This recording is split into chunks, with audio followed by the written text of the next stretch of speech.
Assalamualaikum warahmatullahi wabarakatuh. Halo teman-teman, apa kabar? Kembali lagi bertemu dengan saya Lutfi Latul Hasana dengan NIM 19651017. Kali ini saya sudah menginjak kelas 7A Akuntansi Manajerial.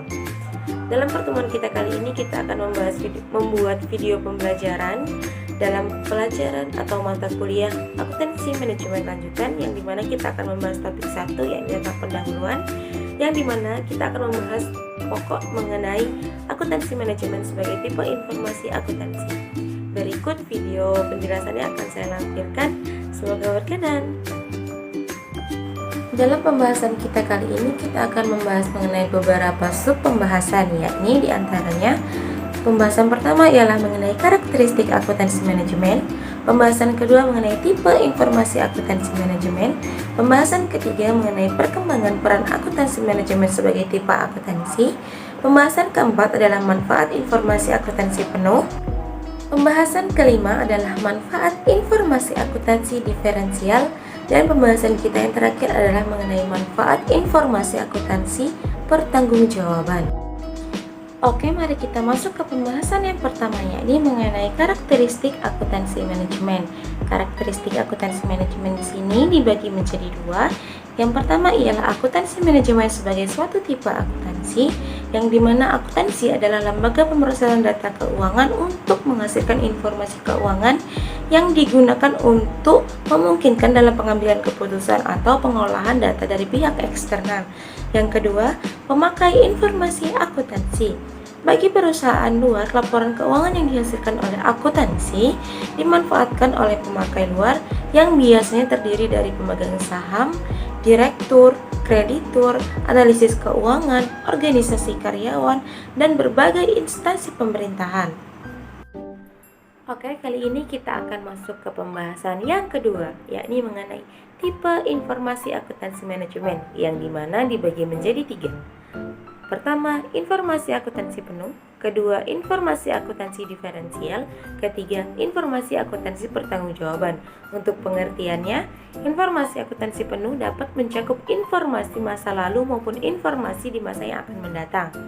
Yang kedua, informasi akuntansi diferensial merupakan taksiran perbedaan aktiva, pendapatan, dan biaya dalam alternatif tindakan tertentu yang dimana dibandingkan dengan alternatif tindakan yang lainnya.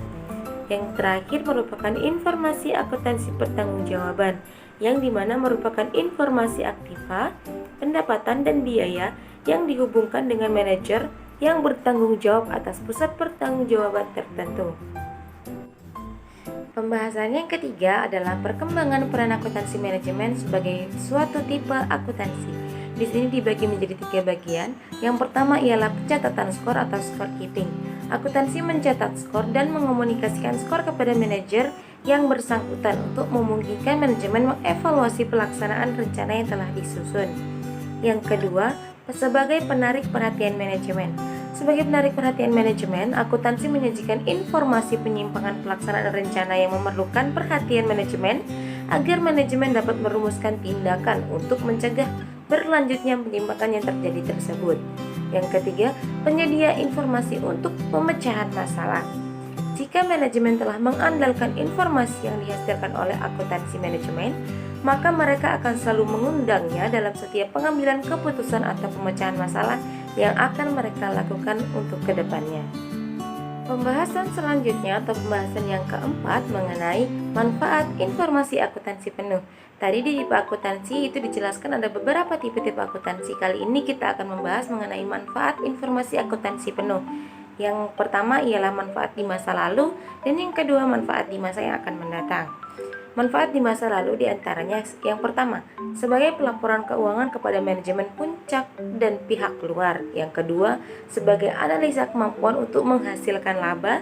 Yang ketiga, pemberian jawaban atas pertanyaan-pertanyaan berapakah biaya yang harus dikeluarkan untuk sesuatu. Dan yang terakhir ialah penentuan harga jual dalam cost type contract. Selanjutnya, manfaat di masa yang akan mendatang. Sebagai alat untuk penyusunan program, penentuan harga jual normal, penentuan harga transfer, penentuan harga jual perusahaan yang diatur dengan peraturan pemerintah. Pembahasan yang kelima adalah manfaat informasi akuntansi diferensial. Informasi ini diperlukan oleh manajemen untuk mengambil keputusan mengenai pemilihan alternatif tindakan yang akan dilaksanakan, yang dimana itu berada di antara alternatif yang tersedia, dikarenakan dalam pengambilan keputusan selalu berkaitan dengan masa yang akan datang yang membutuhkan informasi akuntansi yang relevan. Pembahasan kita yang terakhir atau pembahasan yang keenam merupakan manfaat informasi akuntansi pertanggungjawaban. Informasi akuntansi pertanggungjawaban yang dibuat pada masa lalu bermanfaat untuk penilaian kinerja manajer dan permotivasian manajer, sedangkan di masa yang akan mendatang itu bermanfaat untuk penyusunan anggaran yang akan dilaksanakan untuk kegiatan-kegiatan yang ada di perusahaan dalam waktu tertentu. Sekian tadi penyampaian informasi dari saya atau penyampaian materi dari saya. Kurang lebihnya saya mohon maaf. Saya Lutfi Latunasana undur diri. Assalamualaikum warahmatullahi wabarakatuh. Semoga bermanfaat.